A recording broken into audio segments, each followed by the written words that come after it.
হরে কৃষ্ণ। দণ্ডবোধ প্রণাম। হরে কৃষ্ণ। সবার কারণে প্রভু, আমি শুধু পরিচয়টা দিচ্ছি, উপস্থাপন কে করবে প্রভু? গোবিন্দ গোপাল প্রভু? তো আপনিই করুন। না, ঠিক, আপনার প্রস্তুত না তো? আমি আপনাকে রিকোয়েস্ট পাঠিয়েছিলাম। ও, আমি ভাবছি উপস্থাপন আর কেউ করবে। হরে কৃষ্ণ। সবার চরণে দণ্ডবোধ প্রণতি জ্ঞাপন করছি। বৈদিক কালচার ওয়ার্ল্ডের সাপ্তাহিক অনুষ্ঠানে সবাইকে স্বাগতম, সুস্বাগতম। আজ আমাদের মধ্যে উপস্থিত হয়েছেন, যাকে আমরা ইনভাইট করে এনেছি। তিনি হচ্ছেন শ্রীপাদ পরমেশ্বর কৃষ্ণ দাস। হরে কৃষ্ণ, দণ্ডবোধ প্রণাম প্রভু। প্রভু, আপনি ভিডিওটা ওপেন করুন। পরমেশ্বর কৃষ্ণ দাস প্রভু।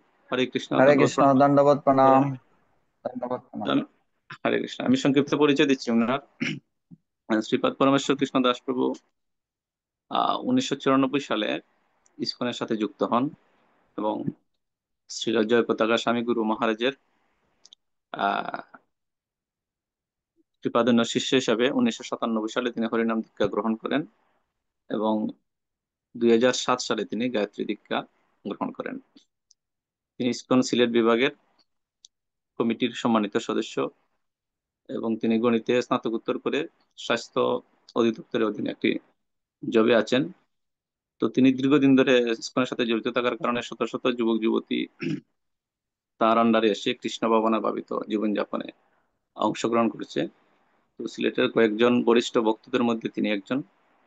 তো হরে কৃষ্ণ, আজকে তিনি আমাদের সামনে শ্রীমদ্ ভাগবত থেকে কুন্তী দেবীর শিক্ষা নিয়ে উম, প্রবচন প্রদান করবেন। তো প্রভুকে আমরা বৈদিক কালচার ওয়ার্ল্ডে স্বাগত জানাচ্ছি প্রথমবারের মতো। তো আমরা আপনাকে অত্যন্ত ধন্যবাদ, প্রণাম আম- প্রভু, আপনার শ্রী চরণে।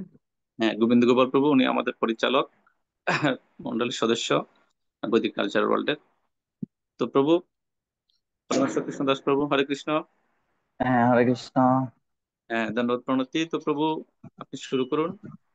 আমাদের 1 ঘন্টা সময় আছে। আপনি আহ 8টা 50 পর্যন্ত চালাতে পারেন, তারপর হয়তো প্রশ্ন উত্তর পর্ব থাকবে, তাকেই প্রশ্ন উত্তর পর্ব।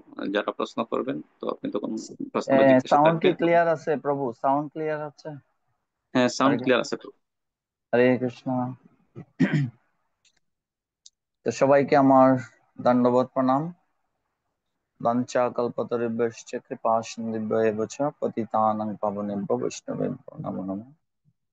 তো আমি আপনাদের সবাইয়ের চরণে দণ্ডবত প্রণতি জ্ঞাপন করছি যে আপনারা আমাকে এই আজকে সুযোগ দিয়েছেন আপনাদের সামনে কিছু ভগবত কথা আহ পরিবেশন করার। তো এই জন্য আমি নিজেকে অত্যন্ত ধন্য মনে করছি। আপনাদের এই অ্যাসোসিয়েশন খুবই অনুপ্রেরণাদায়ক, যা আমাদের আহ মানে আধ্যাত্মিক জীবনে যে শ্রবণ কীর্তনের যে গুরুত্ব সেটা তো আমরা সকলেই জানি। তো প্রভু কাছ থেকে আমি শুনেছি, নৃসিংহ লক্ষ্মীপতি প্রভু, যে আপনাদের এরকম একটা অ্যাসোসিয়েশন হয় যেটা আসলে আমাদের ভক্তি জীবনের পুষ্টি সাধনের জন্য খুবই মানে প্রয়োজন আর কি, অত্যন্ত প্রয়োজন। তো আমি একটু প্রথমে মঙ্গলাচরণ করছি। হরে কৃষ্ণ। ওম অজ্ঞানতিমিরান্ধস্য জ্ঞানাঞ্জনশলাকয়া চক্ষুरुन्मिलितं येन तस्मै श्रीगुरवे नमः।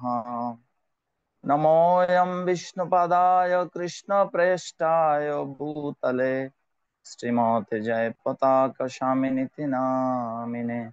नमो आचार्य पादाय निताय कृपा प्रदायिने गौरकतदामोदाय नगर ग्राम तारिणे। नमोऽयं विष्णुपदाय कृष्णप्रेष्ठाय भूतले श्रीमते भक्तिवेदान्त स्वामिनिति नामिने। नमस्ते सरस्वती देवे गौरवाणी प्रचारिणे निर्विशेष शून्यवादी पाश्चात्य देश तारिणे। वंशाकल्पतरुभ्यश्च कृपा सिन्धुभ्येव च पतितानां पावनेभ्यो वैष्णवेभ्यो नमो नमः। नमो महावदान्याय कृष्ण प्रेम प्रदायते कृष्णाय कृष्ण चैतन्य नाम्ने गौरतिषे नमः। हे कृष्ण करुणा सिंधु दीनबंधु जगत्पते गोपेश गोपिका कांत राधा कांत नमोस्तुते तप्त कांचन गौरांगे राधे वृंदावनेश्वरी वृषभानुसुते देवी प्रणमामि हरिप्रिये नारायणं नमस्कृत्य नरं चैव नरोत्तमं देवीं सरस्वतीं व्यासं ततो जयमुदीरयेत् नष्टप्रायेषु भद्रेषु नित्यं भागवतो सेवया भगवते उत्तम श्लोके भक्तिर्भवति नैष्टिकी। ॐ नमो भगवते वासुदेवाय। ॐ नमो भगवते वासुदेवाय। ॐ नमो भगवते वासुदेवाय। हरे कृष्ण। সকল ভক্তবৃন্দের চরণে আমার কোটি কোটি প্রণাম। তো আজকে আমাদের আলোচ্য বিষয় হচ্ছে কুন্তী দেবীর শিক্ষা বা কুন্তী দেবীর প্রার্থনা। তো আমরা জানি যে আমাদের শ্রীমদ্ ভাগবতে অনেক স্তুতি মানে প্রার্থনা রয়েছে, এবং এই স্তুতিগুলি হচ্ছে কি যে আমাদের ভগবানের সাথে আমাদের যে সম্বন্ধ বা আদান প্রদানের একটা খুব ভালো মাধ্যম। এবং আমাদের শ্রীমদ্ ভাগবতে এরকম অসংখ্য স্তুতি, যেমন আমরা দেখি যে গজেন্দ্র স্তুতি, তারপরে সেই নাগকন্যাদের স্তুতি, ভীষ্মদেবের স্তুতি রয়েছে, ব্রহ্মা স্তুতি, তারপরে আছে মানে গুপি গীত, সেরকম অনেক স্তুতি রয়েছে। ইন্দ্রদেবের স্তুতি, ইন্দ্রস্তুতি, এরকম শ্রীমদ্ ভাগবতে অসংখ্য স্তুতি রয়েছে।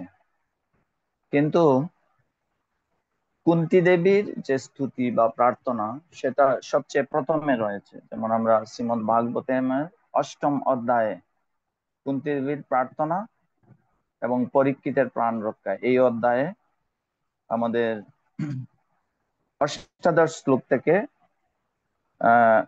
43 মানে 43, এই 26টি শ্লোক রয়েছে যেখানে কুন্তী স্তুতি মানে উল্লেখ রয়েছে। তো এই সমস্ত স্তুতি, যে এই অনেকগুলো স্তুতির মধ্যে কুন্তী দেবীর স্তুতিগুলো একটি বিশেষত্ব আছে। যেমন অন্যান্য স্তুতিগুলোতে সাধারণত ভগবানের কাছে মানে কিছু প্রার্থনা করা হয়, কিছু চাওয়া হয় যে আমাদের হয়তো মানে রক্ষা করার জন্য, হ্যাঁ, অথবা আমাদেরকে সুরক্ষা প্রদান করার জন্য, হ্যাঁ, বা আমাদের উন্নতির জন্য, মানে পারমার্থিক, এইভাবে আমরা বলি। কিন্তু কুন্তী দেবীর মানে অনেক সময় আছে যে আমরা আমাদের মানে ভৌতিক জগতে অনেক সমস্যা আছে, বা সেগুলো থেকে আমাদের উত্তীর্ণ হওয়ার জন্য ভগবানের কাছে প্রার্থনা করা হয়। কিন্তু আমরা দেখি এই যে মহারানী কুন্তী দেবী তিনি যে প্রার্থনা করেছিলেন, যে সেগুলো কিন্তু এরকম কোনো মানে প্রার্থনা নয় যে তিনি মানে কোনো কিছু মানে চাচ্ছেন না ভগবানের কাছে। সেখানে শুধু ভগবান যে ওনার জীবনে অনেক বিপদ এসেছে, অনেক বিপদ তিনি মানে অতিক্রম করেছেন, বারবার আমরা দেখেছি যে অনেক বিপর্যয়, কিন্তু তথাপি তিনি যখন সমস্ত বিপদ থেকে তিনি যখন উত্তীর্ণ হয়ে গেছেন, মানে তার সমস্ত বিপদ কেটে গেছে, এখন খুব ভালো অবস্থা, সেই সময়ে তিনি এই স্তুতিগুলি ভগবানের উদ্দেশ্যে নিবেদন করেছেন।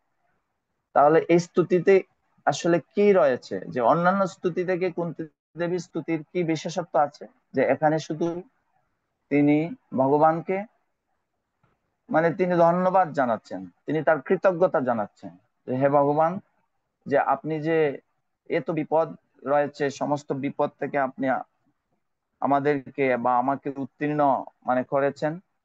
তো এইগুলো যে আপনার অসীম করুণা, তিনি এই দয়ার কথা তিনি মানে স্মরণ করে তিনি ভগবানের উদ্দেশ্যে তার ধন্যবাদ মানে জ্ঞাপন করছেন, কৃতজ্ঞতা জ্ঞাপন করছেন। কোনো বিপদ থেকে অথবা কোনো তার সমস্যা থেকে উত্তরণের জন্য কিন্তু ভগবানের উদ্দেশ্যে তার স্তুতি মানে করছেন না।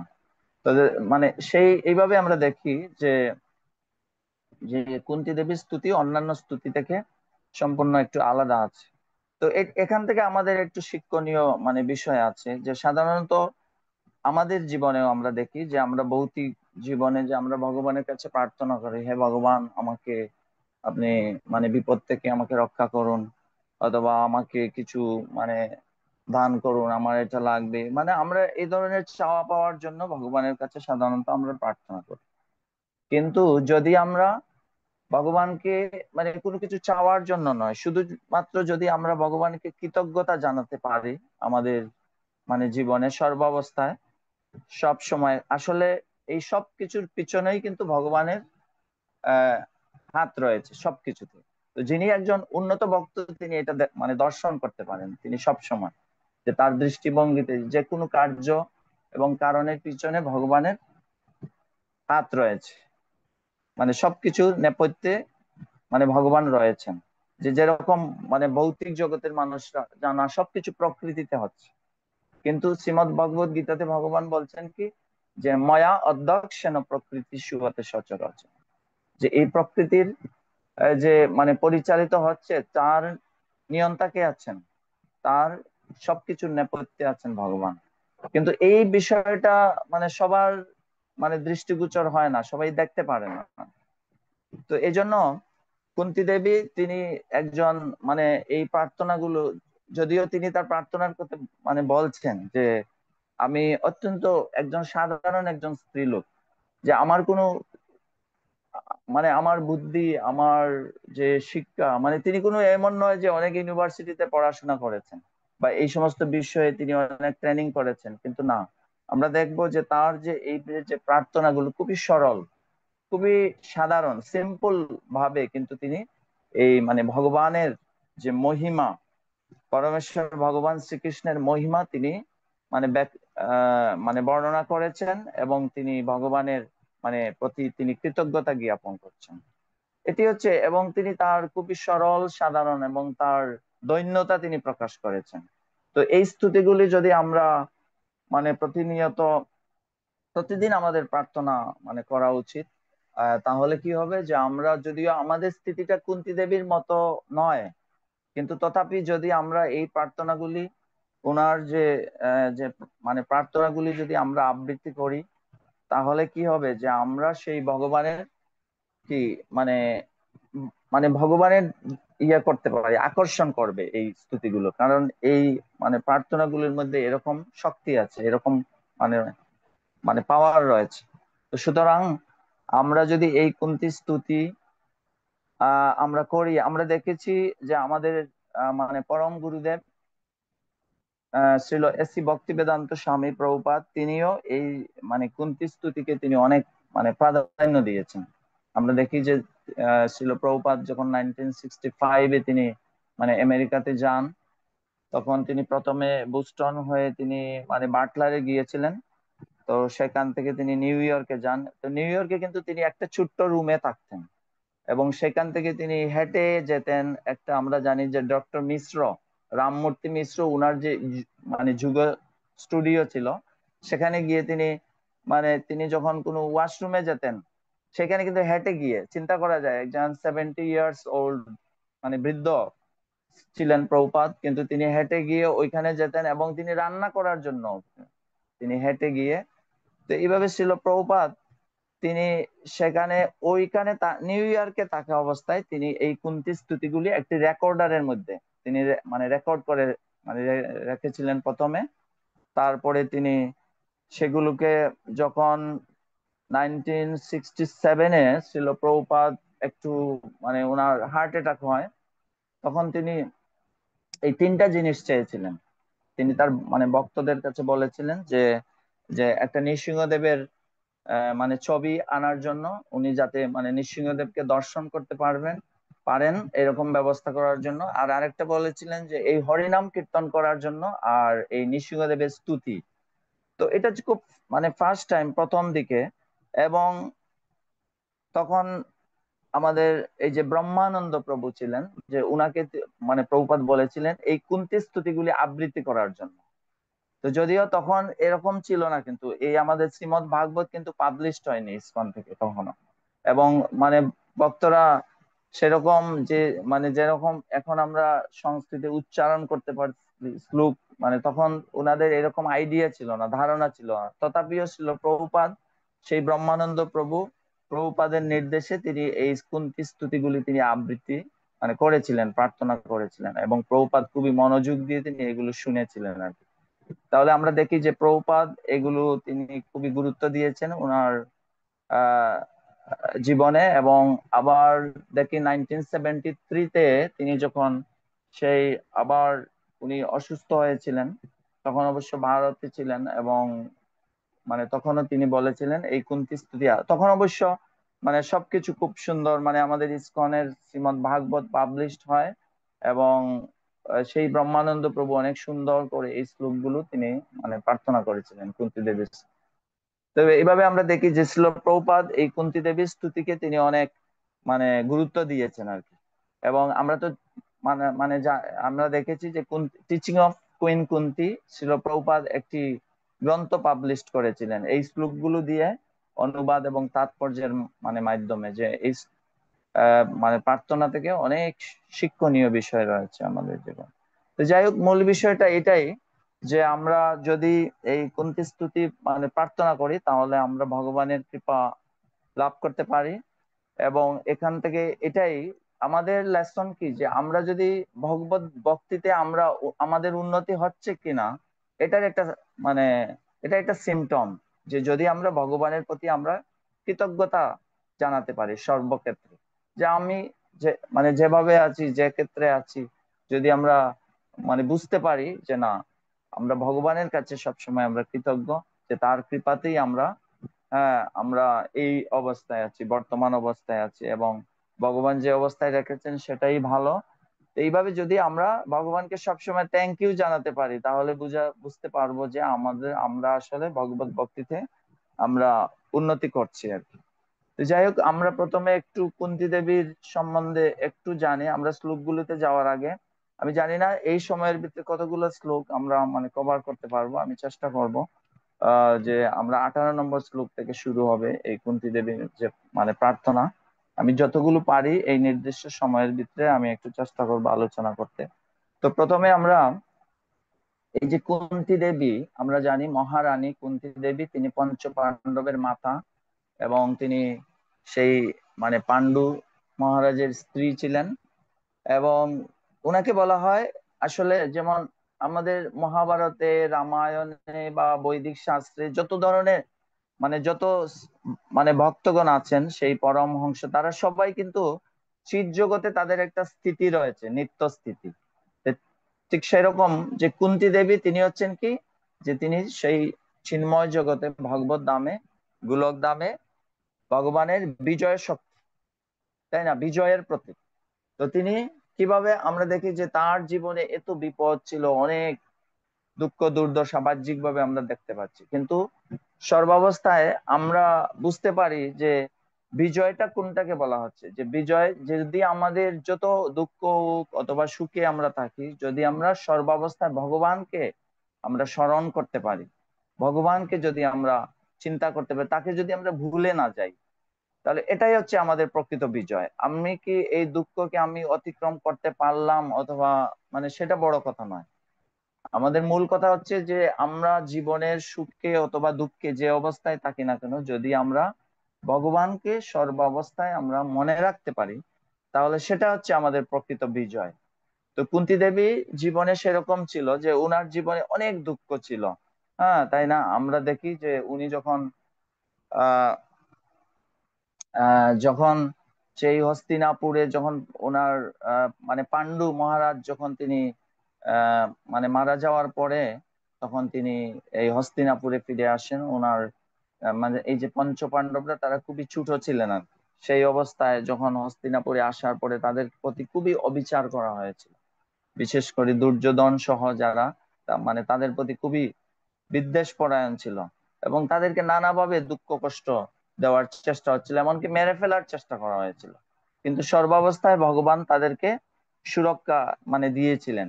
এবং সর্বাবস্থায় মানে কুন্তী দেবী এরকম যে যে কোনো ধরনের বিপদ ছিল তারা ভগবানকে স্মরণ করতেন এবং সমস্ত বিপদ রাশি থেকে তারা উত্তীর্ণ হয়েছিলেন। তো যাই হোক, কুন্তী দেবীর একটু মানে আমরা পরিচয় আমরা জানি যে উনার পূর্ব নাম ছিল, কুন্তী দেবীর পূর্ব নাম ছিল প্রীতা। প্রীতা এবং উনার উনার পিতা ছিলেন সুরসেন। সুরসেনের কন্যা ছিলেন উনি। এবং উনার যে এই যে সুরসেন, উনার একজন খুবই মিত্র মিত্র ছিলেন যার নাম হচ্ছে রাজা কুন্তিভোজ রাজা। তো ওই কুন্তিভোজ রাজার কিন্তু কোনো মানে সন্তান ছিল না, কন্যা সন্তান ছিল না। তো এই জন্য এই সুরসেন রাজা কি করলেন যে এই কুন্তিভোজ রাজাকে এই মানে পিতাকে তিনি দত্তক হিসাবে দিয়েছিলেন আর কি।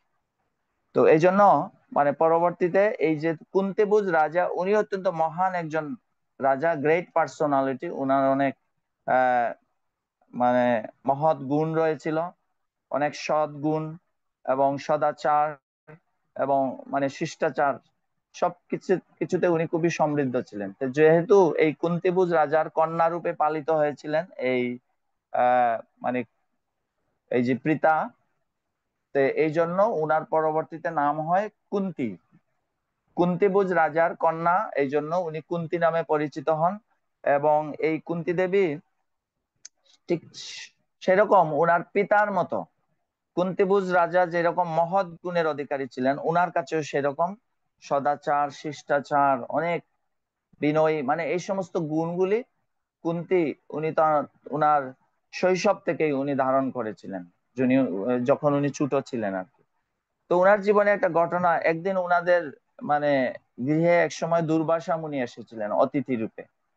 তখন তিনি খুবই বিনয়ী ভাবে যে আমি উনার মানে সেবা করব, যখন একজন একজন ঋষি এসেছিলেন সেই কুন্তিভোজ রাজার বাড়িতে, তখন স্বাভাবিকভাবেই সেই কুন্তী দেবী তিনি খুবই অনেক তিনি মানে সেবা করেন দুর্বাসা মুনি। 1 বছর পরে তিনি যখন বিদায় নিতে যাচ্ছিলেন, তখন তিনি বললেন যে তুমি, আমি খুবই সন্তুষ্ট তোমার সেবায়, যে তুমি কিছু মানে বর চাইতে পারো আমার কাছে। তখন কুন্তী দেবী বললেন, না না আমার কিছু লাগবে না, আমার কোনো মানে বর লাগবে না এরকম। না না, আমি আমি তোমাকে দিতে চাই, তুমি কিছু চাও, হ্যাঁ তুমি চাইতে পারো। তখন তিনি বললেন আর কি যে আমি জানি না আমার কি লাগবে, তা আপনি যেটা মানে মানে মনে করেন ভালো মানে সেটা দিতে পারেন।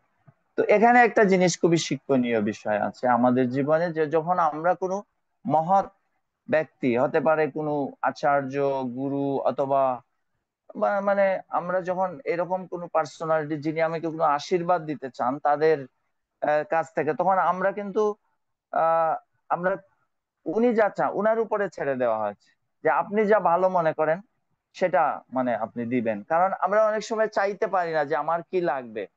হ্যাঁ, হতে পারে আমরা কোনো সাধারণ জিনিস অথবা ভৌতিক জগতের কোনো আশীর্বাদ যেটা এত গুরুত্বপূর্ণ নয়। তো তিনি সেটা কি করলেন, যে সেই দুর্বাসা মুনির উপরে ছেড়ে দিলেন, যে আপনি যা আমার জন্য ভালো মনে করেন সেটা আপনি হ্যাঁ বর মানে দিতে পারেন।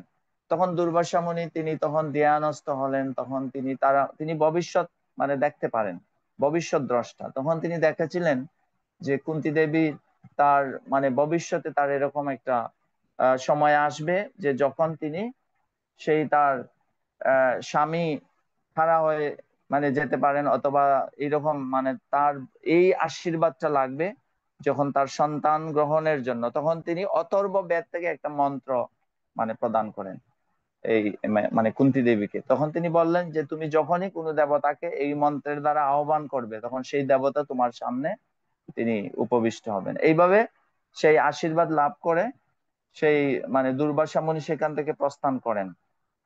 তো এইভাবে কুন্তী দেবী এই দুর্বাসা মুনির দ্বারা, এবং আমরা দেখি যে পরবর্তীতে যখন সেই মানে পাণ্ডু মহারাজের সাথে ওনার বিয়ে হয়, বিয়ে হওয়ার পরে তারা তো হস্তিনাপুরে ছিলেন। তো আগেকার রাজারা একটা জিনিস মানে করতেন, ওনারা মৃগয়ায় যেতেন আর কি।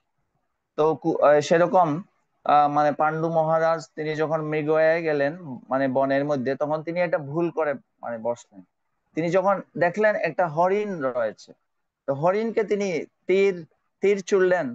তো পরবর্তীতে দেখা গেল যে এই হরিণ একজন ঋষি ছিলেন, মুনি ছিলেন, এবং তিনি তখন তার পত্নীর সাথে তার সঙ্গ মানে করছিলেন। তো এই অবস্থায় তিনি যখন মানে মারা গেলেন, তখন তিনি তাকে অভিশাপ দিলেন যে তুমি যখন এই অবস্থায় আমাকে তুমি মানে মানে এইভাবে তীরবিদ্ধ করলে, তখন তো তুমিও যখন তোমার পত্নীর মানে সঙ্গ করবে, তখন সাথে সাথে তোমার মৃত্যু হবে। এরকম একটা তিনি অভিশাপ অভিশাপ প্রাপ্ত হলেন আর কি মুনির কাছ থেকে।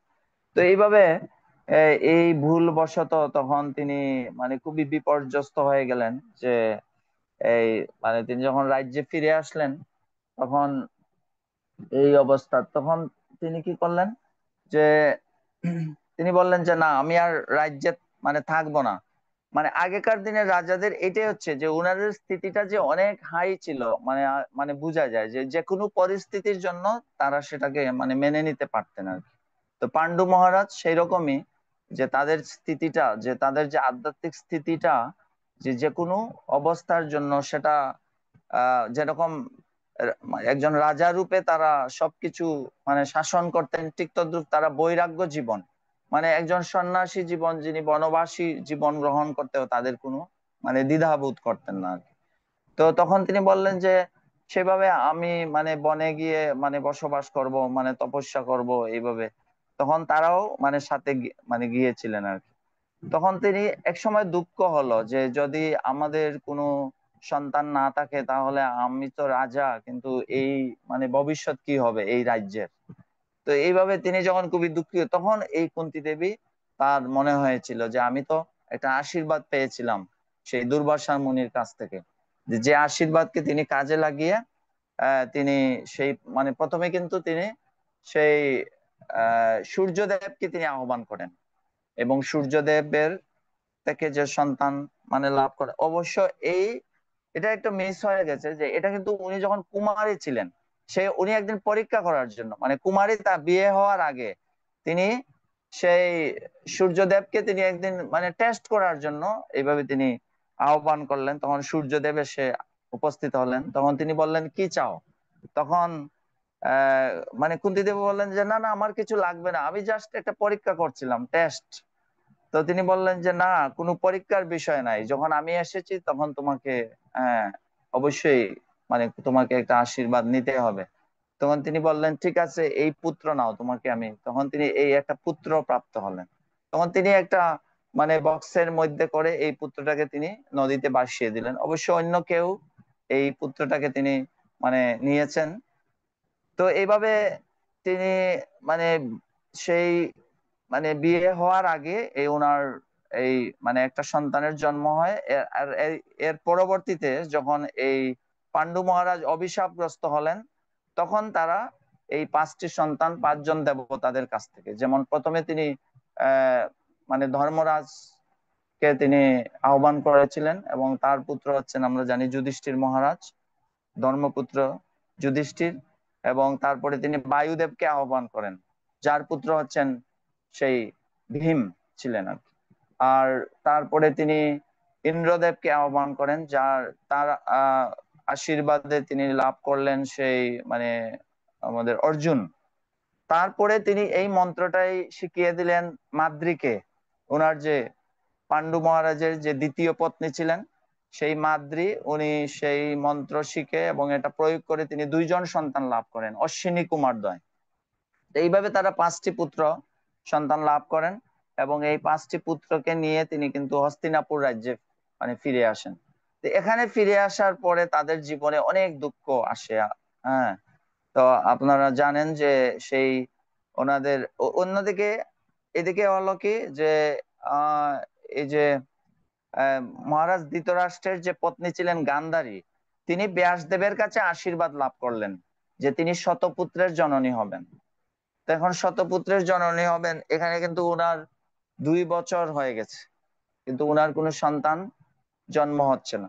তখন তিনি খুব ক্রোধান্বিত হয়ে গেলেন, তার পেটের মধ্যে তিনি আঘাত করছেন। তখন ব্যাসদেব এবং আঘাত আঘাত করার পরে উনি একটা মাংসপিণ্ড প্রসব করলেন। তখন তিনি ব্যাসদেবের সাথে ঝগড়া করছেন যে কি ব্যাপার, আপনি আশীর্বাদ দিলেন, আপনার আশীর্বাদের তো কোনো মূল্য নাই। তো তিনি বললেন যে না না, সেরকম নয়, এটা এখনো হবে, তা আমি ব্যবস্থা করছি, চিন্তা করে না। তখন তিনি 100টা মানে কলসির মাধ্যমে তিনি এই যে মাংসপিণ্ড এটাকে 100টি খণ্ড করে তিনি 100টা কলসে ধারণ করলেন, সেখানে ঘৃত দিলেন এবং তিনি বিশেষ মন্ত্রের দ্বারা, অবশ্য তিনি বলেছিলেন যে না আমার একটা কন্যাও লাগবে। তো এইভাবে 101টি মানে টুকরো করেছিলেন এই মাংসপিণ্ডকে, এবং সেইভাবে তার 100টি সন্তানের জন্ম হয় এবং একটি কন্যা সন্তানের জন্ম হয়। তো যাই হোক, এইভাবে কিন্তু আমরা দেখি যে এই যে আহ মানে দুর্যোধন, তার যে মানে বৈশিষ্ট্য ছিল, সব সময় সে খুবই বিদ্বেষ ভাব, মানে কলির এক জ্বলন্ত দৃষ্টান্ত হচ্ছে এই দুর্যোধন। তো কেন এরকম হচ্ছে, যে এটা খুবই শিক্ষণীয় বিষয় আমাদের মানে জীবনে, যে যখন গর্ভস্থ অবস্থায় একজন মাতা, তিনি যেরকম তার মনোবৃত্তি থাকবে, যেরকম তিনি মনোভাব ধারণ করবেন, সেই মনোভাব তার সন্তানের মধ্যে মানে প্রভাবিত করবে। তো যেরকম আমরা দেখি যে মানে একজন গান্ধারী মাতা, তিনি নিঃসন্দেহে তিনি একজন পতিব্রতা মাতা ছিলেন, গান্ধারী, এতে কোনো সন্দেহ নেই। কিন্তু উনার মধ্যে কি ছিল? ক্রোধ ছিল। কেন ক্রোধ ছিল? যে উনার যে স্বামী, এই যে ধৃতরাষ্ট্র ছিলেন, ধৃতরাষ্ট্র তিনি সব সময় তিনি তিনি কিভাবে সেই রাজ্য শাসন করবেন বা রাজ্য অধিকারে রাখবেন, এইভাবে তার একটা মানে মনোভাব ছিল, সব সময় তার প্রচেষ্টা ছিল। তো এই কারণে তার এই গুণাবলীগুলি সেই মানে গান্ধারীকেও প্রভাবিত করেছে। আর এই গান্ধারীর মধ্যে এই গুণ, এবং তিনিও চাইতেন যে আমার সন্তান যেন আগে ভূমিষ্ঠ হয় সেই আহ মানে কুন্তী দেবীর থেকে আগে, এবং আমার সন্তান যেন মানে রাজা হয়, এরকম আর কি। তো যার কারণে কি হচ্ছিল, এই যে মানে দুর্যোধন, সেও খুবই ক্রোধ পরায়ণ ছিল, সব সময় মানে তাদের প্রতি বিদ্বেষ বা মানে পোষণ করত। তো এই কারণে আমরা দেখেছি যে এই পঞ্চ পাণ্ডবরা তারা শৈশবে অনেক ধরনের তাদের ক্রোধের বা হিংসার মানে শিকার হয়েছিল। তো এক সময় কি করলো, যে তাদেরকে বিষ দিয়ে মানে মারতে চাইলো ভীমকে। তখন ভীম, তো আমরা সবাই জানি যে তিনি খুবই ভোজন প্রিয় আর কি, ভোজন করতে চাইলেন, তো এই খাবারের সাথে মানে পিঠার সাথে বিষ মিশিয়ে তাকে মানে মেরে ফেলা হলো। তখন তাকে এটা পাথরে ফেলে সেই মানে সমুদ্রের মধ্যে ফেলে দেওয়া হলো, আর তিনি সমুদ্রের তলদেশে গিয়ে একদম মানে যেতে যেতে নাগলুকে মানে পৌঁছে গেছেন। তখন নাগ যারা মানে সর্পরা রয়েছে বিষাক্ত, তাদের কাছে দর্শন করা মানে দংশন করার ফলে সেই বিষে বিষে কি হয়, সেই বিষ ক্রিয়া থেকে মুক্ত হলো। তখন তার সেন্স মানে ফিরে গেল। তখন তারা যখন বুঝতে পারলেন যে উনি হচ্ছেন পাণ্ডুর পুত্র, তখন ভীমকে তারা খুবই মানে করলো, রিসিপশন বা তাকে খুব আদর যত্ন করলো। তখন তারা একটা জিনিস দেখলেন, যে ওখানে কিন্তু মানে মানে 10টা মানে পুকুর ছিল, যে ওই পুকুরের জল, যদি একটা পুকুরের জল পান করলে সে 2000 হাতির সমান বল মানে লাভ করবে। তো তখন কি করলেন ভীম, 5টা পুকুরের জল, উনি তো খুব মানে শক্তিশালী ছিলেন তখনও, তখন 5টা পুকুরের জল উনি মানে পান করাতে উনি 10,000 হাতির সমান বল মানে লাভ করলেন। তো এইভাবে তিনি যখন ফিরে আসলেন, তখন আসার পরে তার আরেকটা পরিকল্পনা করলেন। তখন কিন্তু ধৃতরাষ্ট্র সহ, যে দেখো, তোমার এত দুঃখ তোমার জীবনে, তোমার আমি জানি না তোমার ছেলেকে কে এইভাবে মানে বিষ খাইয়ে মেরে ফেলতে চাইলো, তখন তোমার উচিত হচ্ছে শিবের পূজা করা। তখন ওনাকে একটা মন্দিরে মানে একটা লাক্ষা গৃহ মানে প্রদান করা হলো। সেখানে গিয়ে আসলে তাদেরকে মেরে ফেলার একটা পরিকল্পনা ছিল। তো লাক্ষা গৃহ মানে কি, মানে যেটা খুবই মানে এটা আহ খুবই দ্রুত যেটা মানে জ্বলবে আর কি, এরকম একটা উপাদানের মানে তৈরি। আর এটার ইন্টারনালি যেমন খুবই ঘৃত থাকবে, আর বিভিন্ন মানে জল মানে খুবই দ্রুত জ্বলতে পারে এই আগুন, এরকম একটা গৃহ তারা মানে তো মানে ফ্লেমেবল আর কি যেটা। তো এরকম উপাদান দিয়ে যখন এই গৃহটা তৈরি হলো, তখন বিদুর কিন্তু ঠিকই সেটা বুঝতে পারলেন। তখন বিদুর বুঝতে পারার পরে, তখন যখন তারা মানে বিদায় নিবেন, তখন তিনি আদিবাসী ভাষায় এই বিদুর একটা মানে কবিতা বললেন, মানে যেটাতে তিনি কিছু মানে এই গুরুত্বপূর্ণ কথা, যা মানে যেটা তাদের নিরাপত্তার জন্য আর কি সহায়ক, এরকম কথাগুলো দিয়ে তিনি একটা মানে কবিতা বললেন বিদুর আর কি। তো বিদুর তিনি বললেন যে যারা সেই বনের মধ্যে যারা মাটি মানে কুড়তে পারে, মানে তারা নিজের জীবন বাঁচাতে পারে। তা আবার বলছেন যে যারা মানে গুড়াকেশ অর্থাৎ অর্থাৎ যারা নিদ্রাকে যারা মানে জয় করতে পারে, তারাও নিজেকে সুরক্ষা দিতে পারে। তো এইভাবে অনেকগুলো মানে বিষয় তিনি তাদেরকে বলেছিলেন। তো মানে যেমন ইঁদুর যদি বনের মধ্যে আগুন লাগবে, তো তারা মানে তারা কিন্তু মাটি কুড়ে অন্য জায়গায় মানে মানে চলে যেতে পারে। এইভাবে তারা নিজেকে আগুনের সেই দাবানল থেকে তারা বাঁচাতে পারে। তো এইভাবে তারা বুঝতে পারলো, যদিও কুন্তী দেবী বললেন কি বললো বিদুর, তখন যুধিষ্ঠির মহারাজ তিনি বললেন যে এই এই কথাগুলো বুঝিয়ে দিলেন আর কি, যে আদিবাসী ভাষায় যে কবিতা। তো এইভাবে সেই লাক্কা গৃহ থেকে তারা যদিও তারা মানে নিস্তার পেলেন, তারা মাটি কুড়িয়ে কুড়িয়ে অন্য জায়গায় বের হয়ে গেলেন, তবে তারা মনে করেছিল যে সবাই তারা মানে মরে গেছে এইভাবে। তো এইভাবে তাদের জীবনে অনেক দুঃখ ছিল, এই সমস্ত দুঃখ থেকে তারা মানে পরিত্রাণ পেয়েছেন। তো যাই হোক, আমি মানে আমরা মূল শ্লোকে চলে যাচ্ছি, যে 18 নম্বর শ্লোক ছিল কুন্তী দেবীর, সেই যেখান থেকে আমাদের এই প্রার্থনাগুলো শুরু হচ্ছে। হরে কৃষ্ণ। তো আমি প্রথমে শ্লোক নাম্বার 18। কুন্তি উবাচ নমস্যে পুরুষম তাদ্যম ঈশ্বরম প্রকৃতে পরম অলক্ষ্যম সর্বভূতানাম অন্তর্বহিরবস্থিতম। তো এখানে প্রথমেই তিনি কুন্তী দেবী তার মানে ভগবানের উদ্দেশ্যে তার প্রণাম নিবেদন করছেন, প্রণতি, নমস্তে। তো নমস্তে কেন? যে পুরুষম, কাকে নমস্তে? এখানে কিন্তু পুরুষম, সে আদি পুরুষ ভগবানকে আমার প্রণতি নিবেদন করছি। তিনি বলছেন যে কারণ কেন, যে এখানে কিন্তু অনেক পুরুষ আছেন এখানে। যখন হস্তিনাপুরে, এটা এমন একটা সময় যে যেখানে হস্তিনাপুর দীর্ঘদিন ছিলেন ভগবান শ্রীকৃষ্ণ, এখন তিনি দ্বারকায় ফিরে যাবেন, তিনি রথে উপবিষ্ট হয়েছেন। তো এখানে সমস্ত আহ মানে প্রজাগণ রয়েছেন, এই হস্তিনাপুরের সমস্ত রাজন্যবর্গ, তারপরে এই যে যারা পঞ্চ পাণ্ডবদের এই যারা মানে এই এই পরিবারের সমস্ত আত্মীয় স্বজনরা তারা সমবেত হয়েছেন, তারা সবাই উপহার সামগ্রী দিচ্ছেন ভগবানের উদ্দেশ্যে, যে এটা সত্যভামার জন্য, এটা হচ্ছে আহ যারা মহিষীরা ছিলেন তাদের সবের উদ্দেশ্যে তারা গিফট দিচ্ছেন। আর তারা এই এরকম অবস্থায় যখন তারা বিদায় নিবেন, সেই অবস্থায় মহারানী কুন্তী দেবী তিনি ভগবানের উদ্দেশ্যে তিনি এই প্রার্থনাগুলি স্তুতি নিবেদন করছেন। তো প্রথমেই তিনি প্রণতি নিবেদন করছেন। কাকে প্রণতি? যে পুরুষম, এই সেই পুরুষম যিনি হচ্ছেন আদি পুরুষ। তো এটা তিনি জানতেন, যদিও কৃষ্ণ ছিলেন কি যে মানে কৃষ্ণের পিসিমা ছিলেন কুন্তী দেবী, ভাইয়ের ছেলে, কিন্তু তথাপি তিনি তাকে প্রণতি নিবেদন করছেন। কেন? তিনি আদি পুরুষ, তিনি যে পরমেশ্বর ভগবান ঈশ্বর, যিনি হচ্ছেন সবকিছুর নিয়ন্তা, সেই আদি পুরুষ এবং নিয়ন্তা পরমেশ্বর ভগবানকে আমি প্রণতি নিবেদন করছি। তারপরে তিনি বলছেন কি, যে তিনি হচ্ছেন অলক্ষম। অলক্ষম মানে কি? যে যাকে দেখা যায় না।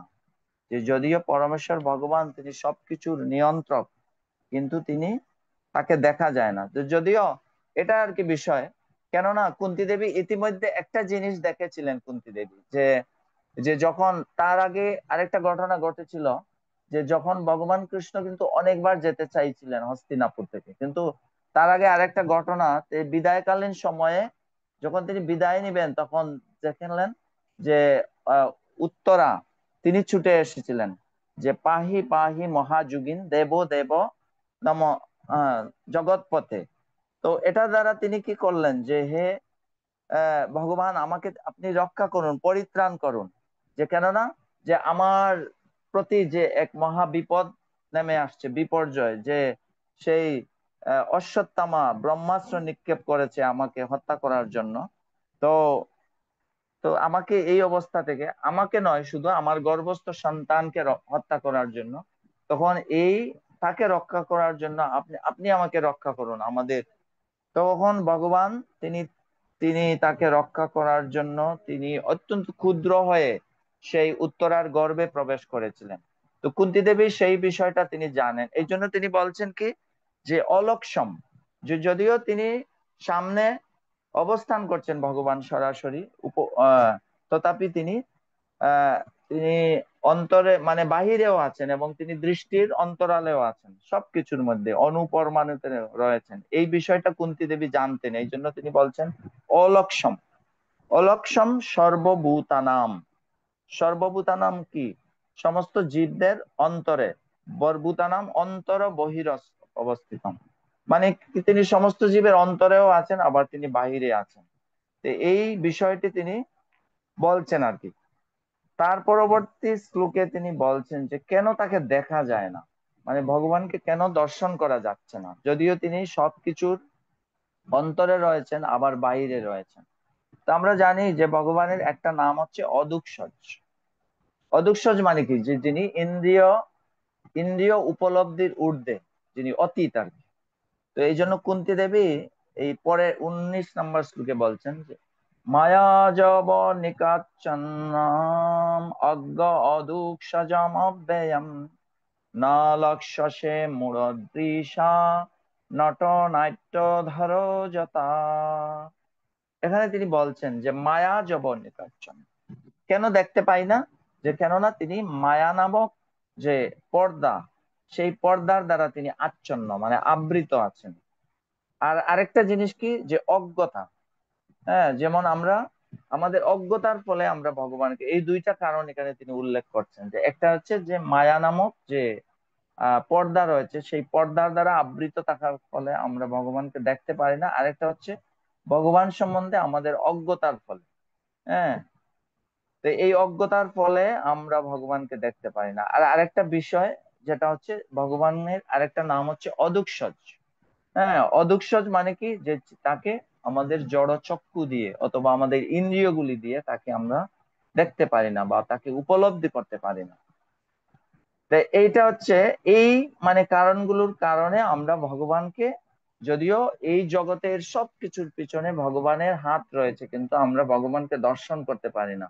তো কুন্তী দেবী তিনি তার এই অভিজ্ঞতা রয়েছে ভগবান সম্বন্ধে, কেননা ভগবানকে তিনি প্রত্যক্ষভাবে দীর্ঘদিন তাদের সাথে ছিলেন আত্মীয়ের মতো, এবং তিনি তাদের সান্নিধ্যে ছিলেন এবং ভগবানের কার্যকলাপও তিনি দেখেছিলেন, যে তাদের যে জীবনে এত বিপর্যয় এসেছিল সর্বাবস্থায় তিনি ভগবান তাদেরকে কিভাবে রক্ষা করেছেন।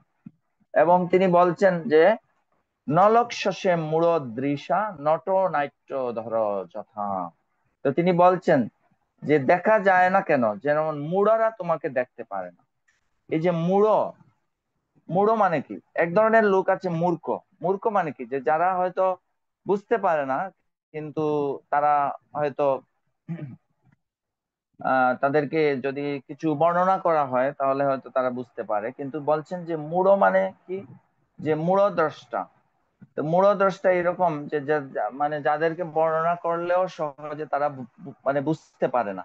তো বলছেন মূঢ়দ্রষ্টা যারা, তারা সহজে তোমাকে মানে দেখতে পারে না। আরেকটা জিনিস এখানে বর্ণনা করছেন যে তিনি একজন নট নাট্য ধরযতা, যে যেরকম একজন খুবই এক্সপার্ট অভিনেতা, যিনি অ্যাক্টর, তিনি কিন্তু এমন ভাবে তিনি তার সাজসজ্জা বা তার অভিনয়, তিনি এমন ভাবে তার মানে পোশাক আশাক বা পরিচ্ছদ রয়েছে যে তাকে, যদিও আমাদের খুবই পরিচিত ব্যক্তি, কিন্তু যখন তার মানে সুদক্ষ অভিনয়ের কারণে তাকে মানে চেনা যায় না অনেক ক্ষেত্রে।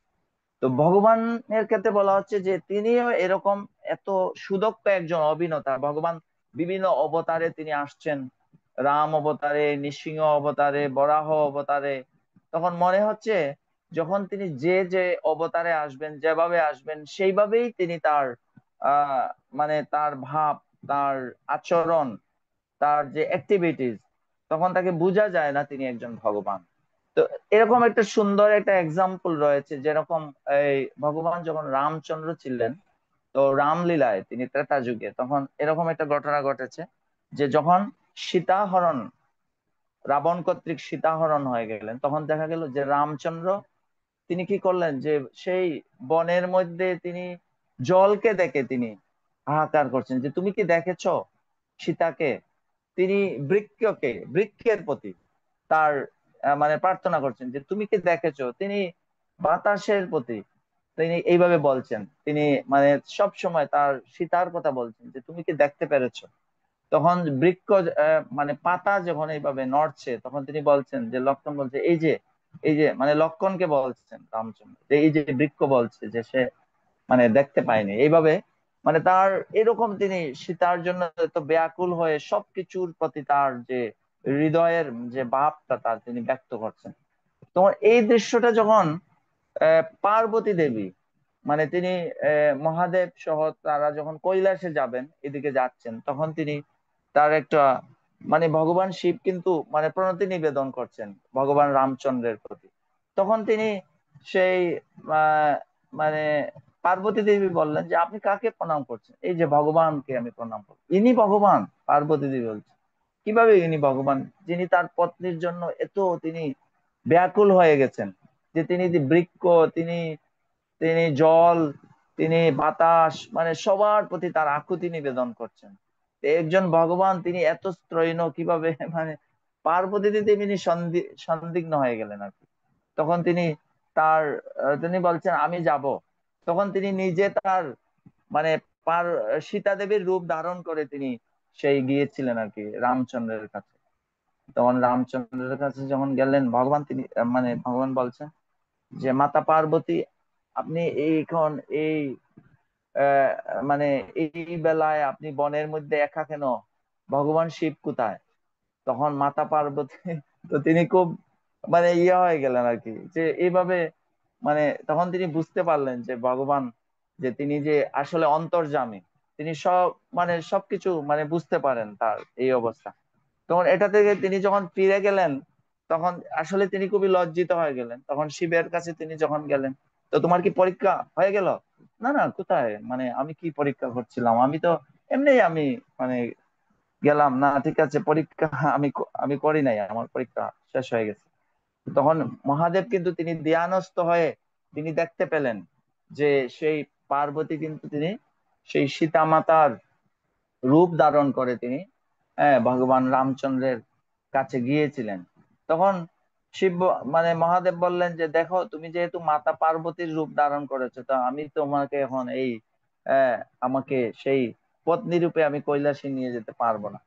তো এটা এই কথা বলার অর্থ হলো এরকম যে ভগবান যে এত একজন সুদক্ষ অভিনেতা, তাকে বুঝতে পারা খুবই কঠিন যে তিনি এভাবে তিনি একজন সুদক্ষ অভিনেতা। তো এটাই কুন্তী দেবী বলছেন যে তোমাকে বুঝতে পারা খুবই কঠিন হে ভগবান।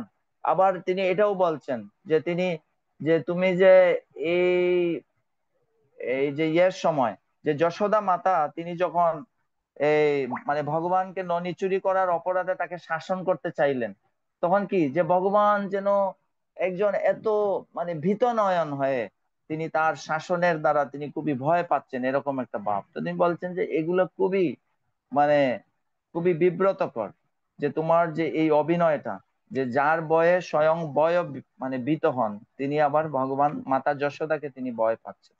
তো এই জিনিসগুলো আর কি তিনি কুন্তী দেবী তার প্রার্থনাতে তিনি মানে বর্ণনা করছেন। তারপরে তিনি বলছেন যে তাহলে তো তাকে বোঝা যায় না, তাকে জানা যায় না, তাহলে কিভাবে তাকে বুঝতে পারা যায়? তো তিনি পরের শ্লোকে বলছেন তথা পরমহংসানাম মুনীনাম অমলাত্মানাম ভক্তি যোগ বিধানার্থম কথম পশ্যেমহি স্ত্রিয়ঃ। যে পরমার্থের পথে উন্নত পরমহংসদের, যে যারা পরমহংস, হ্যাঁ, তারা বুঝতে পারেন। আর হচ্ছে যারা মুনি, যে যারা মহান দার্শনিক, হ্যাঁ, মানে তারা বুঝতে পারেন। এবং যারা হচ্ছে অমলাত্মন, অর্থাৎ যাদের হৃদয়টা খুবই পরিশুদ্ধ রয়েছে, যেমন যারা জড় এবং চেতনের পার্থক্য নিরূপণে যারা খুবই অভিজ্ঞ। এবং আরেকটা বলছেন যারা ভক্তি যুগ বিধানার্থম, যারা ভক্তি যুগ চর্চা করেন, ভক্তি যুগ যারা সাধন করেন, হ্যাঁ, তারা মানে তারা মানে বুঝতে পারেন। কতম পশ্যে মহিস্ত্রিয়। কিন্তু এই জায়গায় তিনি বলছেন যে আমি কিভাবে দর্শন করতে পারবো, কেননা আমি তো একজন সাধারণ স্ত্রী লোক। তো এটা হচ্ছে কুন্তী দেবীর খুবই ধন্যতা, যে তিনি নিজেকে খুবই যে আমি একজন সাধারণ স্ত্রী লোক, আমি কিভাবে বুঝতে পারি পরমহংস। তো আমরা জানি যে এই পরমহংস যারা কারা, যে যারা এই জগতের যারা সার বস্তু তা গ্রহণ করেন। তো হংস, হংস হচ্ছে এমন একটা মানে প্রাণী যে যারা দুধ এবং জলের মিশ্রণ থেকে তারা দুধটাকে গ্রহণ করতে পারে। তো এই পরমহংস তাদেরকে বলা হয় যে যারা এই জড় জগতের বা এই চিন্ময় জগতের, এই জড় জগতের মধ্যে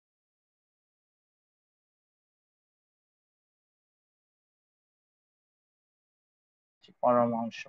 আর যারা মুনি, মুনি মানে যারা মহান দার্শনিক অথবা মনোধর্মীদের, তো এই মুনিরা তারা ভগবানকে বুঝতে পারে। আর আরেকটা কথা বলছেন, যারা ভক্তি যুগ সাধন করে, হ্যাঁ, ভক্তি যুগ সাধনে যারা মানে চর্চা করেন তারা ভগবানকে দর্শন করতে পারেন। তারা, তাদের কাছে ভগবান গোচরীভূত হন, তাদের কাছে ভগবান মানে প্রকাশিত হন। এবং সাথে সাথে তিনি তার দৈন্যতা প্রদর্শন করছেন, যে তাহলে আমার মতো স্ত্রীলোক যারা, তারা কিভাবে তোমাকে সম্যক রূপে জানতে পারবে, এটা বলছেন আর কি তিনি। তারপরের প্রার্থনাটা তিনি বলছেন, যেহেতু যে আমি কিছু বুঝতে পারবো না, যে আমার যোগ্যতা নেই, আমি একজন সাধারণ স্ত্রীলোক, তো এখন তিনি ভগবানের উদ্দেশ্যে তার প্রণতি নিবেদন করছেন। কৃষ্ণায় বাসুদেবায় দেবকী নন্দনায় চ নন্দ গোপ কুমারায় গোবিন্দায় নমো নমঃ। বসুদেব তনয়, তিনি বলছেন যে আপনি তো বসুদেবের পুত্র, তাই না? বসুদেব কত সৌভাগ্য যে তিনি কৃষ্ণকে, ভগবানকে তিনি সন্তান রূপে লাভ করেছেন। সেই বসুদেবের পুত্র কৃষ্ণকে আমি প্রণতি নিবেদন করছি। তারপরে তিনি বলছেন কি, কৃষ্ণায় বাসুদেবায় দেবকী নন্দন। তো দেবকী মাতা তো আরো বেশি তিনি ভাগ্যবান, যে তিনি ভগবানকে তিনি তাকে সন্তান রূপে লাভ করেছিলেন, তার গর্ভে তিনি ধারণ করেছিলেন। নন্দনায়চ, নন্দ মহারাজ হচ্ছেন আরো ভাগ্যবান, কেননা তিনি দীর্ঘকাল তিনি ভগবানের সাথে যে তার বাল্যলীলা, শৈশব লীলা, সেগুলো তিনি উপভোগ করেছিলেন। ভগবানের সাথে দীর্ঘকাল তিনি বসবাস করেছিলেন, ভগবানের ব্রজলীলা তিনি সাক্ষাৎ, হ্যাঁ, তিনি দর্শন করেছিলেন এবং তার সাথে তিনি অংশগ্রহণও করেছিলেন। সেই জন্য সেই নন্দ মহারাজ অনেক সৌভাগ্যবান। তারপরে বলছেন নন্দ গোপকুমার, যারা গোপরা ছিলেন, তারা তো ভগবানের সাথে খেলাধুলা করেছিলেন, তার গোচারণে গিয়েছিলেন, তারা ভগবানের কাঁধে চড়েছিলেন, তারা একসাথে ভোজন করেছিলেন। তো এইভাবে গোপ গোপীরা তারা কত সৌভাগ্যবান যে ভগবানের সাথে তাদের এরকম মানে আদান প্রদান ঘটেছিল। সৈক্য এবং মাধুর্য, এই সবগুলো রসের দ্বারা তারা ভগবানের সাথে আদান প্রদান করেছিলেন। গোবিন্দায় নমো নমঃ, তিনি গাবি এবং ইন্দ্রিয়ের যিনি আনন্দ প্রদান করেন, সেই গোবিন্দ, গোবিন্দকে আমি বারবার সশ্রদ্ধ প্রণতি নিবেদন করছি। তারপরের ইয়েতেও এই মানে প্রণতি নিবেদন করছেন ভগবানের উদ্দেশ্যে কুন্তী দেবী। নমো পঙ্কজনাভায় নমো পঙ্কজমালিনে নম পঙ্কজ নেত্রায় নমস্তে পঙ্কজাংরয়ে। তো এটার অর্থ হচ্ছে কি, আমি নমস্কার করি তোমার উদরে, উদরে, নম পঙ্কজনাভায়, নাভি সদৃশ উদরে, তাই না? নাভি সদৃশ উদরে, আবার কি নম পঙ্কজ মালিনে, যে যার গলদেশে কি পঙ্কজ মালা, পদ্ম ফুলের মালা যার গলদেশে শোভিত হচ্ছে, যার নেত্র যুগল হচ্ছে কি পদ্মের মতো, সেই পদ্মের মতো নেত্র, আর এবং যার পাদপদ্মকেও পদ্মের সাথে তুলনা করা আছে। তাহলে পদ্ম একটা বিশেষ একটা ফুল, আমরা জানি যে যেটা খুবই কোমল এবং যেটা খুবই শীতল আর কি। এই দুটোই মানে মানে প্রতীক হচ্ছে পদ্ম, এটা হচ্ছে কোমল এবং শীতল। তো ভগবানের পাদপদ্মকে পদ্মের সাথে তুলনা করেছেন। কেননা আমরা একটা মানে ভজন এরকম গাই, নিতাই পদ কমল কোটি চন্দ্র সুশীতল, অর্থাৎ নিত্যানন্দ প্রভুর চরণ কমল হচ্ছে কি কোটি চন্দ্রের মতো শীতল। যেটা কি, এটা শীতল মানে কোল রয়েছে। এই সংসারের সমস্ত যন্ত্রণা, দুঃখ, কষ্ট, যেটা একদম ঠান্ডা করে দিবে, শীতল করে দিবে, এটি হচ্ছে ভগবানের পাদপদ্ম। নিত্যানন্দ প্রভু সেরকম। তো এখানে ভগবানের পাদপদ্ম, এখানে কুন্তী দেবী কিন্তু প্রথমে কি নাভি দেশ থেকে ভগবানের উদ্দেশ্যে তার প্রণতি নিবেদন করছেন। তো শিল প্রভুপাদ কেন নাভি দেশ থেকে? সাধারণত আমাদের প্রভুপাদ আমাদেরকে মানে উপদেশ দিয়েছেন যে যেন আমরা ভগবানকে দর্শন করব কোথায়? চরণ থেকে। ভগবানকে দর্শনের পদ্ধতি হচ্ছে আর কি, যেমন আমরা ভগবানের মন্দিরে শ্রী বিগ্রহ আমরা দর্শন করব, ভগবানের চরণ পদ্ম থেকে শুরু করব। চরণ, তারপরে আমাদের জানু, তারপরে কটিদেশ, তারপরে আমাদের উদর, বক্ষ, গলদেশ, তারপরে মুখমণ্ডল। আর এখানে কি হচ্ছে? কুন্তী দেবী নাভি থেকে তার প্রণতি শুরু করছেন। তো প্রভুপাদ বলছেন যেহেতু কুন্তী দেবী হচ্ছেন তার পিসিমা, হ্যাঁ, এবং তো পিসিমা স্বাভাবিকভাবেই তিনি যদি তার চরণ থেকে তার প্রণতি নিবেদন করেন হয়তো বা ভগবান লজ্জা পেতে পারেন। আর আরেকটা বিষয় হচ্ছে, যেহেতু দীর্ঘদিন তিনি হস্তিনাপুরে ছিলেন, কৃষ্ণ কিন্তু প্রতিদিন ঘুম থেকে উঠে তার প্রাতকৃত্য করে তিনি সবাইকে প্রণতি, যুধিষ্ঠির মহারাজ বা তার যারা মানে বড় ভাইরা ছিলেন তাদেরকে মানে প্রণাম করতেন সবার উদ্দেশ্যে, যারা জ্যেষ্ঠ, যারা যারা তার বন্ধু জন তাদের সাথে তিনি সৈক্য, এইভাবে তাদের প্রতিদিন কুশল বিনিময় করতেন। কিন্তু আজকে হচ্ছে কি যে কুন্তী দেবী তিনি নিজে ভগবানের উদ্দেশ্যে তার প্রণতি নিবেদন করছেন। তো সেটা একটু মানে ভিন্ন।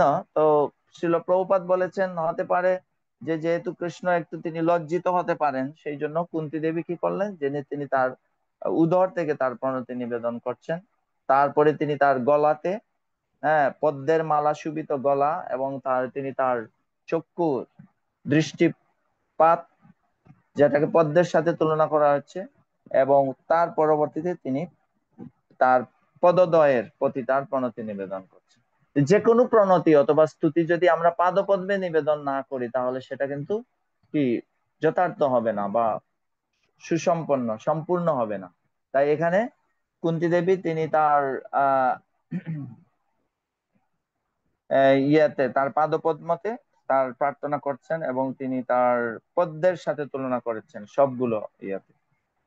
তারপরে তিনি পরবর্তী শ্লোকে তিনি বলছেন, যথা ঋষিকেশ খলেন দেবকী কংসেন রুদ্রতি চিরম সুচার্পিতা বিমুচিতা হঞ্চ সহাত্মজা বিব তয়ৈব নাতেন মোহর বিপদ গণাৎ।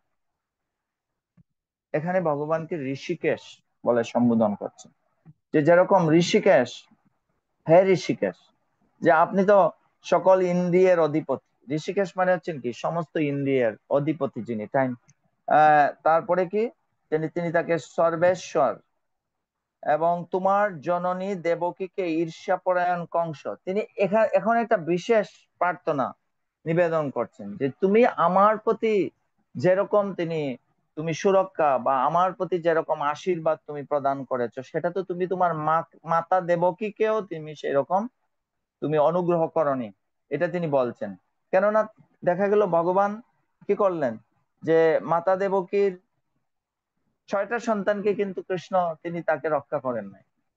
আবার ওনার নিজের ভগ্নী হচ্ছেন সুভদ্রা দেবী, সুভদ্রার যে কি হচ্ছে পুত্র হচ্ছে অভিমন্যু, সেই অভিমন্যুকে কিন্তু এই কুরুক্ষেত্রের যুদ্ধে তিনি নিহত হলেন, তাই না? তাকে কিন্তু ভগবান রক্ষা করেন নাই। তো এটাই বলছেন কুন্তী মাতা যে আপনি আমার 5টা পুত্রকে তো আপনি সুরক্ষা প্রদান করেছেন, তাই না? যেটা আপনি মাতা যশোদা, আপনি দেবকীকেও আহ রক্ষা করেন নাই, আর কিন্তু আপনি আমাকে, আমার 5টি সন্তানকে আপনি রক্ষা করেছেন।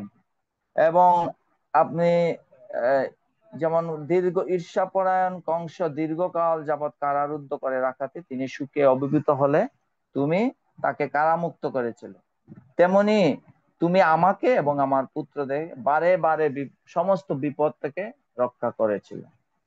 প্রভু সময় মনে হয় কয়টা একটু হ্যাঁ প্রভু, বেশি? আহ, তন্ময় শুনছিলাম প্রভু, কৃষ্ণ কথা তো আর ইয়ে করা যায় না, ইন্টারাপ্ট করা যায় না, আর আপনি বলতে যাচ্ছিলেন। টাইমটা তো প্রভু আমাদের, হ্যাঁ 9টা হয়ে গেছে প্রভু। তো ওকে, এখন সরি, ঠিক আছে। আচ্ছা, যাই হোক, ফিনিশিং এ ইয়ে দিয়ে তাইলে এটাই উপসংহারে যে চলে আমরা এই যাচ্ছি। প্রার্থনাগুলো অনেক সুন্দর এবং অনেক অর্থপূর্ণ, আমরা অনেক মহাজনরা এই সমস্ত প্রার্থনা থেকে তারা অনেক সুন্দর ব্যাখ্যা, শিল প্রভুপাদও অনেক সুন্দর তিনি মানে ব্যাখ্যা প্রদান করেছেন। তো আমরা এই প্রার্থনাগুলো আমরা মানে প্রতিদিনও আমাদের জীবনে আমরা করতে পারি, তাহলে এটা আমাদের আধ্যাত্মিক জীবনে খুবই আমাদের পুষ্টি সাধন করবে। তো যাই হোক, আমি এখানে সমাপ্ত করছি। আমি দুঃখিত যে সময়টা একটু ইয়ে হয়ে গেছে।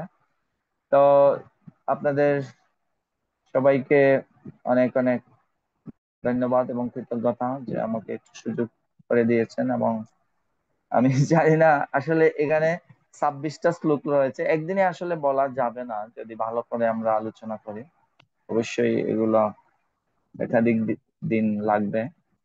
আহ তো যাই হোক, আমি এখানেই তাহলে রাখছি। হরে কৃষ্ণ। আপনাদের এই এই আয়োজন অনেক চমৎকার, যে আপনারা সবাই প্রতি সপ্তাহে মানে মনে হয় একদিন অথবা 2 দিন এভাবে আপনারা করেন, এটা খুবই ভালো। যে আপনাদের এই অ্যাসোসিয়েশন আমাদের ভক্তি জীবনে খুবই হেল্পফুল হবে আর কি। হরে কৃষ্ণ। হরে কৃষ্ণ। যদি দণ্ডবত যদি প্রণাম কারো প্রভু। তো আমি এখন আপনারা যারা আছেন, হরে কৃষ্ণ, যারা শুনছেন, আপনাদের যদি পাঠের আলোকে কোনো জিজ্ঞাসা থেকে থাকে, সবার কাছে বিনীত অনুরোধ আপনারা হ্যান্ড রাইজ করুন আর প্রভুকে জিজ্ঞাসা করতে পারেন। হরে কৃষ্ণ।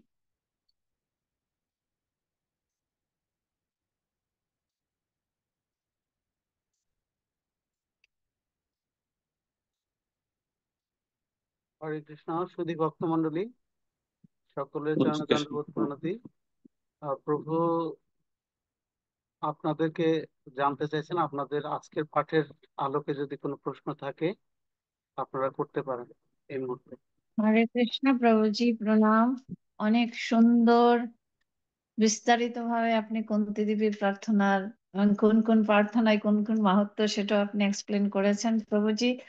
আমার প্রশ্ন একটা, আহ, যে ইয়ার যে মাতা দুর্গা ওনাকে পরীক্ষা করার জন্য এসছেন, এটা কিন্তু কিছু কিছু আমরা ভক্তরা সেটা বিশ্বাস করি, বিশ্বাস অবশ্যই করি উনি ভগবান।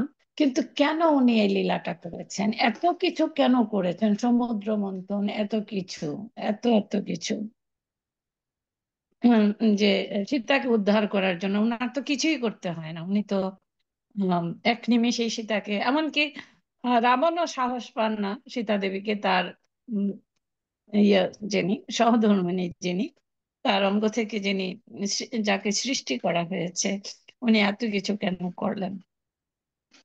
এমনকি আমি জানি না সেটা আমাদের শাস্ত্রসম্মত কিনা, এমনকি দুর্গা দেবীকেও মানে কোন রামায়ণ আছে, এটা মনে হয় ইসকন গ্রহণযোগ্য না, যে ইয়াকে দুর্গা দেবীকে 108টা পদ্ম দিয়ে মানে স্তুতি করেছিলেন সীতাকে করার জন্য। এমনকি একাদশী মাহাত্ম্যের মধ্যে আছে, কোন কোন একাদশীটা যেন আমি ভুলে গেছি, যে বৈশিষ্ট্যমণিকে উনি জিজ্ঞাসা করছেন কি ব্রত করলে সে মানে ভগবানের কৃপা প্রাপ্ত হবে এবং তিনি শক্তি অর্জন করতে পারবে, যার জন্য তিনি সীতা দেবীকে তিনি উদ্ধার করতে পারবেন। এত কিছু কেন প্রভু? হরে কৃষ্ণ। ধন্যবাদ। হ্যাঁ মাতাজি, আসলে ব্যাপারটা এরকমই যে ভগবান তার সমস্ত, যে কোনো ইচ্ছা করলেই তার সমস্ত কার্য সম্পাদন করতে পারতেন আর কি।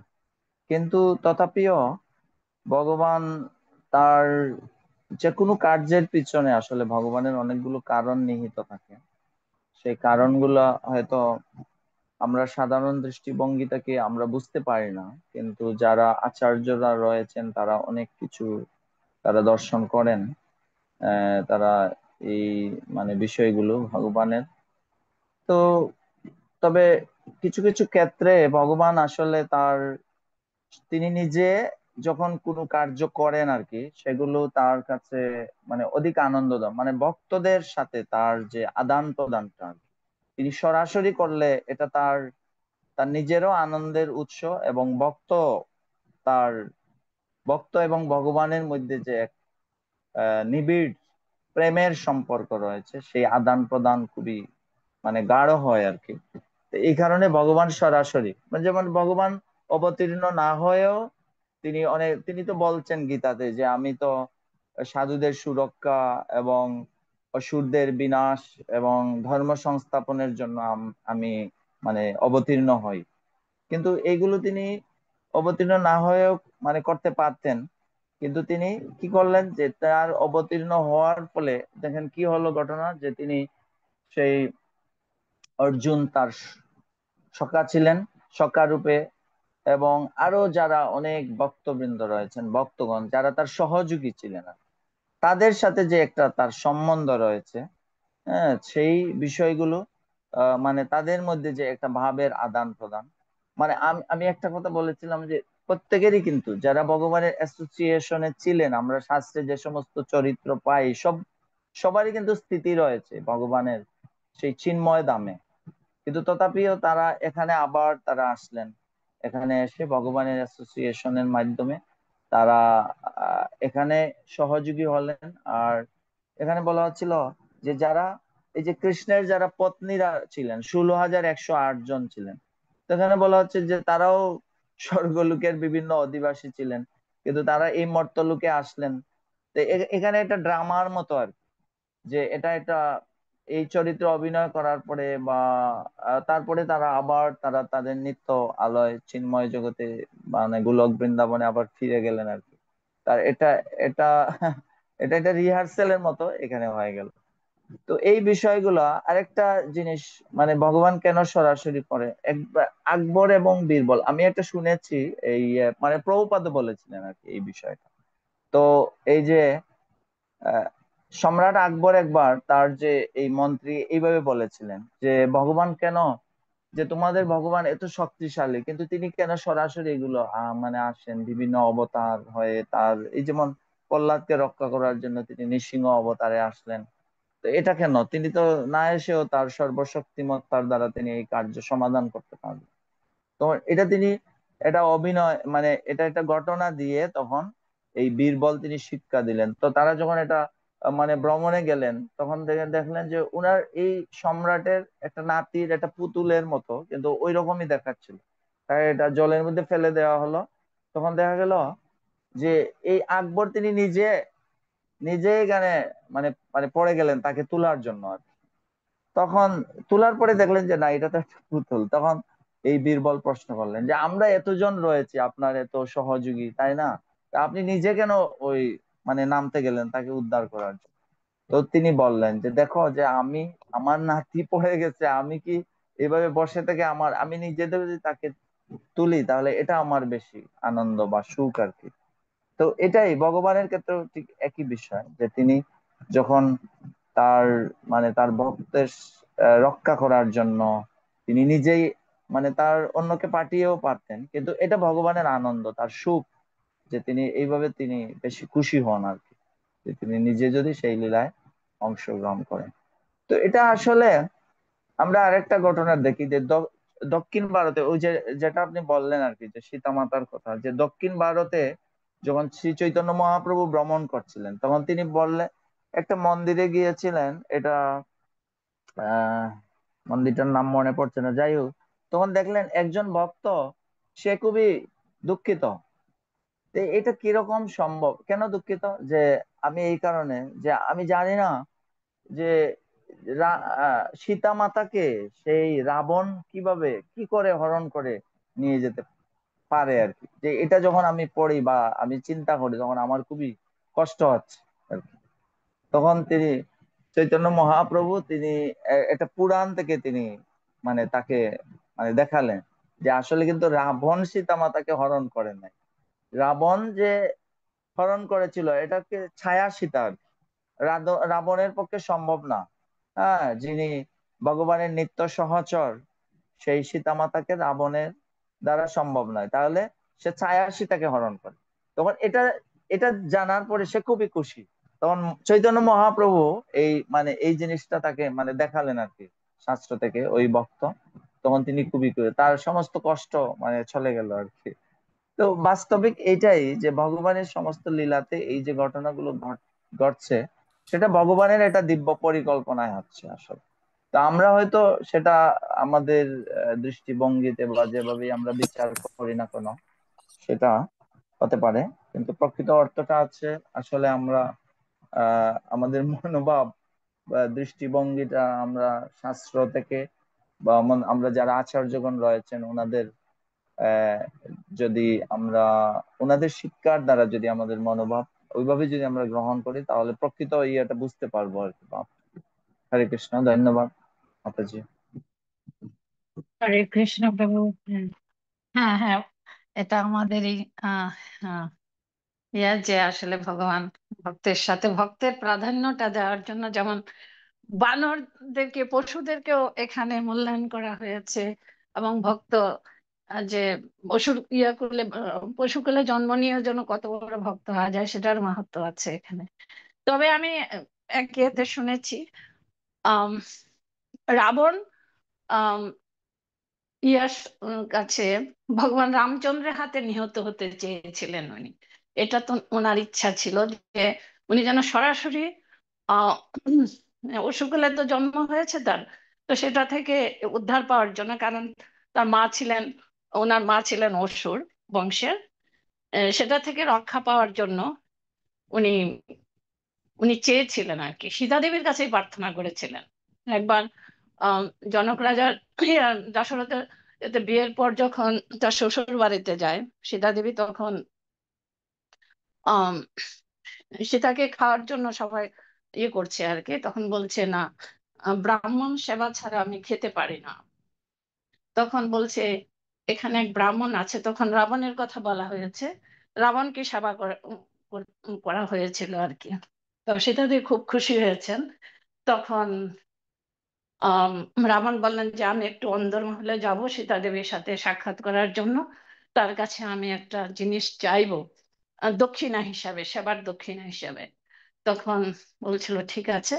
তখন সীতাকে প্রণাম করে বলছিল মা, আমি তোমার কাছে তুমি আমাকে সেবা করিয়েছো, আমাকে সেবা না করে তুমি অন্ন গ্রহণ করোনি তোমার শ্বশুর বাড়িতে, তো তুমি তোমার তুমি তো আমাকে সবার দক্ষিণা দিবে না।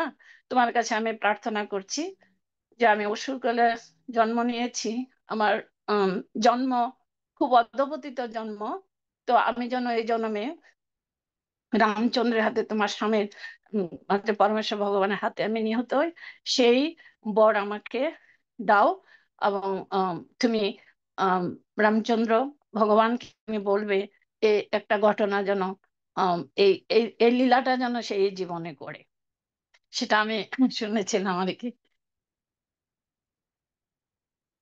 তখন উনি দিয়েছিলেন ঠিক তথাস্তু, সেটা হবে। তো সেটা হয়েছে খুব করুণ ভাবে আর কি।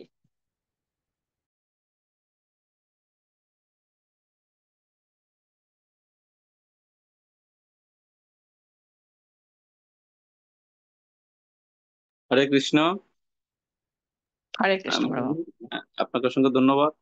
আহ, আমাদের মধ্যে আর কেউ কি আছেন হরে কৃষ্ণ, কোনো কমেন্টের থাকলেও করতে পারেন, নতুবা আমরা শেষ দিকে চলে যাব। আপনাদের যদি কোনো প্রশ্ন জিজ্ঞাসা থাকে অথবা আজকের আলোচনার বিষয়ে কোনো যদি মন্তব্য করতে চান করতে পারেন। হরে কৃষ্ণ।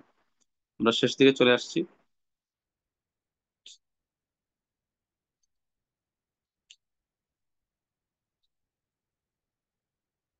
হরে কৃষ্ণ।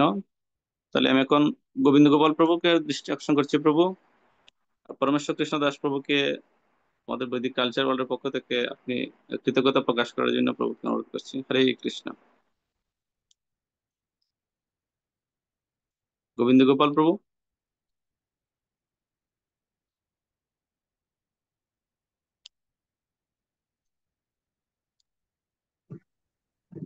হরে কৃষ্ণ। প্রভু আমাদের আমার মধ্যে মধ্যে উপস্থিত আছেন। সমস্যা হ্যাঁ প্রভু। হচ্ছে, শোনা যাচ্ছে? হ্যাঁ হ্যাঁ প্রভু, শুনতে পাচ্ছি। আমি প্রভুকে বৈদিক কালচারাল ওয়ার্ল্ডের পক্ষ থেকে ধন্যবাদ জ্ঞাপন করছি। প্রভু অত্যন্ত সুন্দর আলোচনা করলেন কুন্তী দেবীর শিক্ষা, যেখান থেকে আমাদের জীবনে এই শিক্ষা গ্রহণ করা, প্রত্যেকের এখান থেকে শিক্ষা লাভ করা উচিত।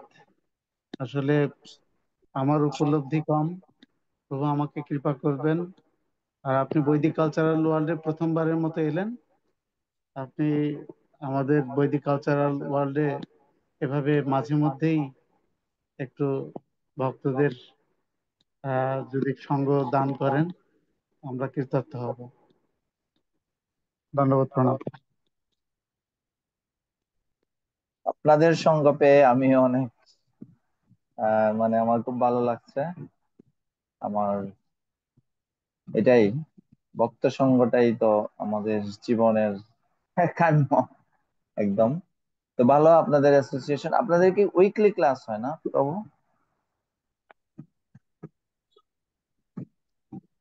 আমাদের প্রতিদিনই ক্লাস হয়, তবে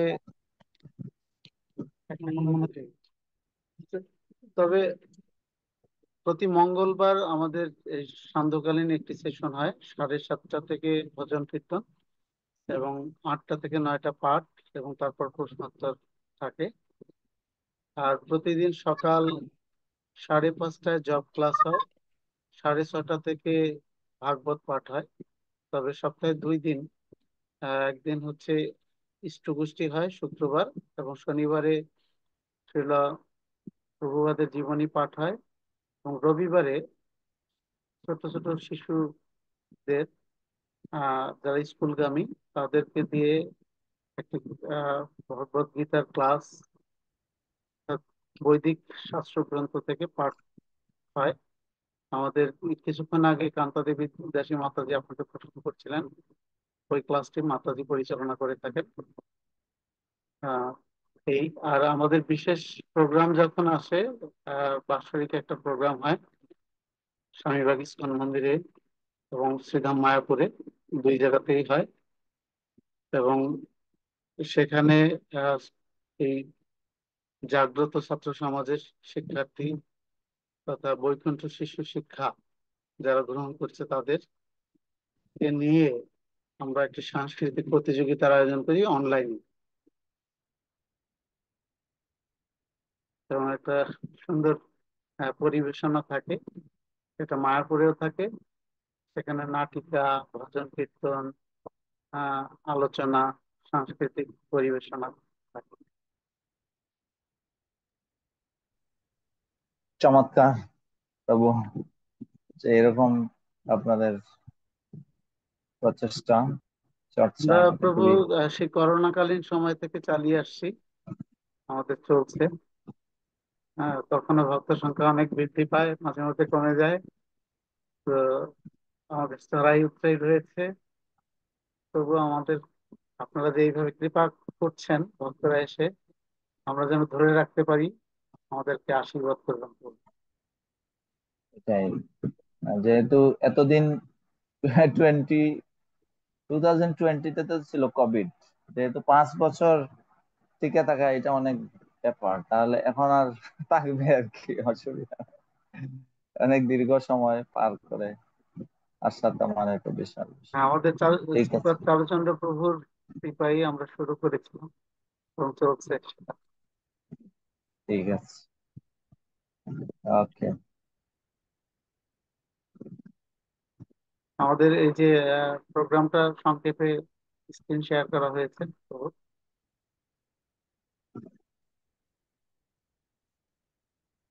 হ্যাঁ, আমি এটা পাঠিয়ে দেবো করে।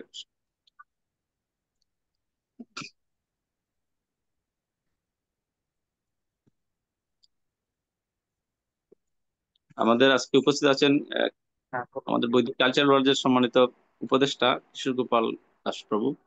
প্রভু, আপনি একটু কিছু বলুন, বলে শেষ দিকে আমরা চলে যাচ্ছি। আপনার আহ সন্ধানের মাধ্যমে আমরা শেষ করতে যাচ্ছি। হরে কৃষ্ণ। কিশোর গোপাল প্রভু, দণ্ডবত প্রণাম। হরে কৃষ্ণ। প্রভু আপনাকে অসংখ্য ধন্যবাদ এবং সকল ভক্তদেরকে আমি বিনম্র প্রণাম জানাচ্ছি। আমি একটু শারীরিকভাবে, যাই হোক, একটু মানে অসুস্থতা অনুভব করছি। তারপর আমি শুরু থেকেই শুনছিলাম আমাদের পরমেশ্বর কৃষ্ণ প্রভু অনেক সুন্দরভাবে কুন্তী দেবীর শিক্ষা বিষয়ে আজকে আহ, সুন্দরভাবে একটি পরিবেশনা উপস্থাপনা আমাদেরকে দিলেন। বৈদিক কালচারাল ওয়ার্ল্ড, আমরা আজকে ধন্য হয়েছি প্রভুকে পেয়ে। এবং প্রভু আমাদের সম্পর্কে কিছু জানলেন। তো আমরা সবাই যাতে মিলে মিশে এই কৃষ্ণ ভাবনা নিজেরা যাজন করতে পারি এবং ভার্চুয়ালি আমরা সবার কাছে পৌঁছে দিতে পারি। তো এই জন্য প্রভুর ভবিষ্যতে আরো উপস্থিতি এবং কৃপা আশীর্বাদ, এটা আমরা প্রার্থনা করছি, পরামর্শ প্রার্থনা করছি। তো প্রভুকে আমার বিনম্র প্রণাম নিবেদন করছি। হরে কৃষ্ণ। সকলকে আমি ধন্যবাদ জ্ঞাপন করছি যারা জুমে আজকে উপস্থিত ছিলেন। হরে কৃষ্ণ। হরে কৃষ্ণ, ধন্যবাদ, প্রণাম প্রভু। গোবিন্দ গোপাল প্রভু, প্রভু আপনি প্রেমধ্বনি দিয়ে শেষ করে দেন না আজকে প্রোগ্রামটা। হরে কৃষ্ণ।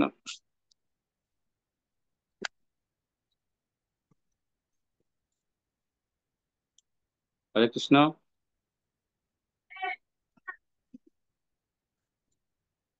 হরে কৃষ্ণ। পরমেশ্বর কৃষ্ণদাস প্রভু, আপনি কৃপা করে জয়ধ্বনি দিয়ে আজকে ক্লাস সমাপ্ত আচ্ছা। করুন।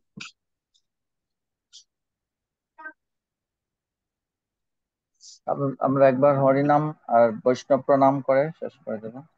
জয় শ্রীকৃষ্ণ চৈতন্য প্রভু নিত্যানন্দ শ্রী অদ্বৈত গদাধর শিবাসাদি গৌর ভক্ত বৃন্দা। হরে কৃষ্ণ কৃষ্ণ কৃষ্ণ হরে হরে, হরে রাম রাম রাম হরে হরে। জয় গ্রন্থরাজ শ্রীমদ ভাগবতম কি জয়, সমবেত ভক্ত বৃন্দ কি জগৎ গুরু শিল প্রভুপাদ কি জয়, ভক্ত সংঘ কি জয়। বাঞ্ছা কল্পতরুভ্যশ্চ কৃপা সিন্ধুভ্যেব চ পতিতানাং পাবনেভ্যো বৈষ্ণবেভ্যো নমো নমঃ। হরে কৃষ্ণ।